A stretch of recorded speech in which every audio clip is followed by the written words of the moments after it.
எனக்கு 45 வயசு தாண்டி இருக்கேன். எங்க அம்மாக்கு 79 வயசுங்க. அந்த அம்மா என்கிட்ட இன்னைக்கும் அறிவுரை சொல்லுது. யாருக்கு? ஊருக்கே போய் பேசுறேன் நான்.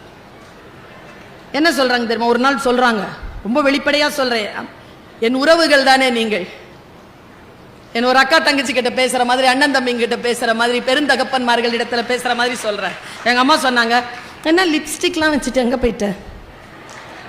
அன்னைக்கு லிப்ஸ்டிக்லாம் வச்சுட்டு அப்படியே கரெக்டா வெளியில கிளம்புறேன். ரெக்கார்டிங்கா? எங்க அம்மா இல்லைங்க. இப்ப கூட கார்ல வரும்போது யோசி, எங்க அம்மா பத்தி யோசிச்சா சின்ன வயசுல என்ன போட்டோ ஞாபகம் வருது, என்ன முகம் ஞாபகம் வருதுன்னா, இந்த கண்ணை உருட்டிட்டு அப்படி சொல்லல, அதான் ஞாபகம் வருது. இப்ப கூட எங்க அம்மா பத்தி அதான் ஞாபகம் வருது. எப்படிங்க வளர்த்துச்சு எங்க அம்மாங்க? இன்னைக்கு வளர்க்க முடியும்? அந்த அம்மா நல்ல கடுமையா எங்களை வளர்த்த அந்த அம்மாவுக்கு கண் கலங்குச்சுன்னா இங்க கரையுதுங்க, பதறுதுங்க. இங்க கண் கலங்குச்சுன்னா இங்க பதறுது, கண்ணெல்லாம் கலங்கிருது எனக்கு. நான் முந்தானத்து கண் கலங்கிட்டு உட்காந்துருக்கேன். என் புள்ள வந்தான்.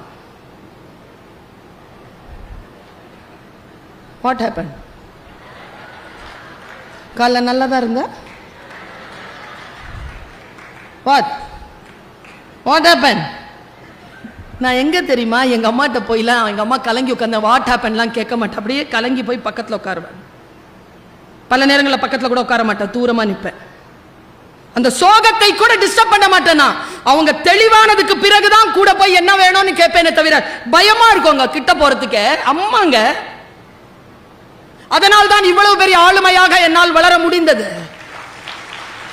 என் புள்ள கேட்கிறானே வாட் ஹேப்பன் அப்படி கேட்கிறானே, நான் எங்க கவலைப்படுறேன் தெரியுமா?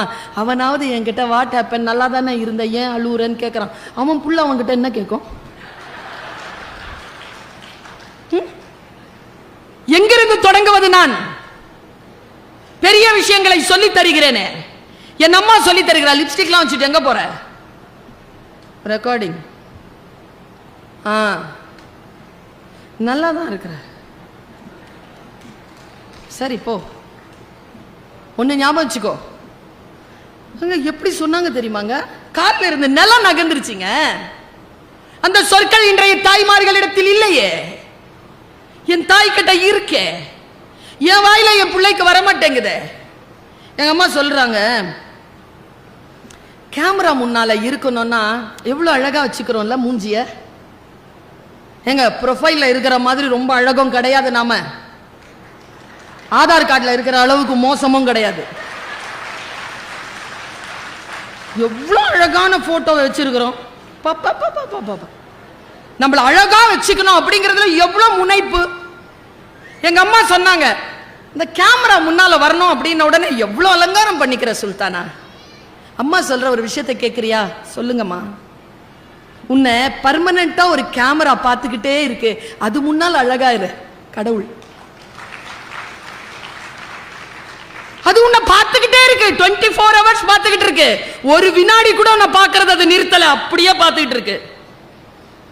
இந்த வயதில் என் அம்மா சொல்றேன், நான் செருப்பு போட எங்க வீட்டுக்கு வாங்க, நீங்க மீசாப்பேட்டை 43/21 திப்பு தெரு, 2nd floor.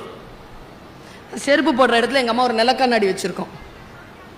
ட்ரெஸ் பண்ணிட்டு செருப்பு போட்டு போகும்போது அது சொல்லாம சொல்ற விஷயம் என்ன தெரியுமா? பெரிய விஷயம், பெண் குழந்தைகளுக்கு தேவையான விஷயம். நீ வெளியில போறியே, உன்னை எல்லாரும் எப்படி பார்க்க போறாங்க அப்படிங்கறத முதல்ல நீ பார்த்துட்டு போ. முக்கியமான உடையை உடுத்துகிறாயா? சரியான நிலையில் நீ வெளியில் உன்னை கொண்டு செலுத்துகிறாயா? அவ்வளவுதான் பண்ணுச்சு எங்க அம்மா. வாழ்க்கையில் சில விஷயங்கள் நமக்கு கிடைக்க வேண்டும் என்றால் சில பல புத்தி, அந்த சின்ன விஷயம் வந்துடணும் நமக்கு, அது திறந்துடணும், அந்த மொட்டு திறந்துடணும்.